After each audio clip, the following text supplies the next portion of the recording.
And what do you mean by the intuitive writing regulates the nervous system? Is it because when you are doing the writing, uh, the information is coming up from the body to be released, and so then the nervous system is getting calmed down because the energy is coming up, the information is coming up, the trauma or whatever happens to be is coming up? It starts from the beginning. When we start writing, it asks you to pause and listen and be in silence. So it's already just that pause is giving the nervous system some space, right? Like, between the trigger and the reaction.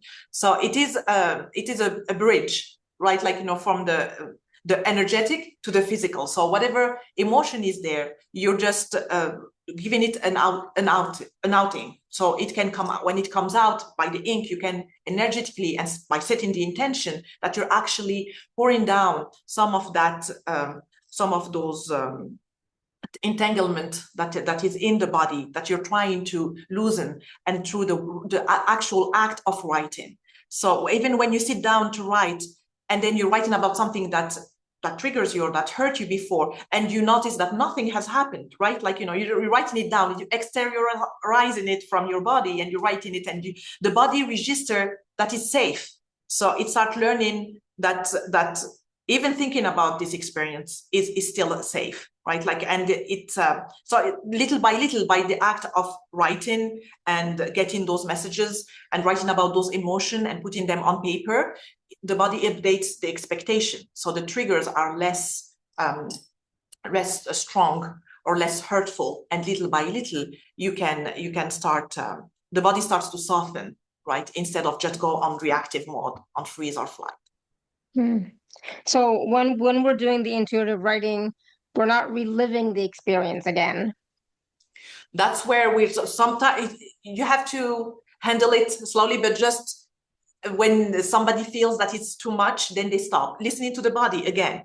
We start with setting the intention, and it takes time. It's like baby steps. I set the intention, I'm going to write about this. If you don't feel like, you can actually put it out there, you stop, you pause, and you go back to it. But it's just by little, whenever you start, you just setting the intention and having the awareness, the magic starts unfolding, because the body is also, it cures itself, it heals itself, right? Like when you have a cut, you leave it, you help it with some medicine, but then it can, or herbs, and then it heals.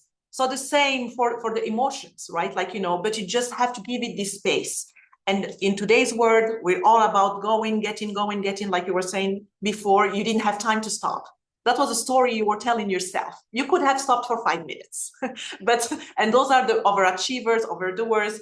And that's what happened with them in my family. My mother was one, my sister is. So it's just the stories that you tell yourselves, and saying nobody else can do it. And most of the time it's true, nobody else can do it, but that's why we need you to stay longer to do it. So it's by going slowly, by taking those 5 minutes here and there, that you can actually, that you're helping yourself, right? And helping others at the same time, and getting the results you're seeking. Yeah, we do tend to tell a lot of stories to ourselves. Right? Yeah. And those embodied stories, some of them are very beautiful, very good, they're encouraging, but others are limiting. And that's what the work we do, that's what we're trying to rewrite. And that's why my work is about rewriting your embodied stories.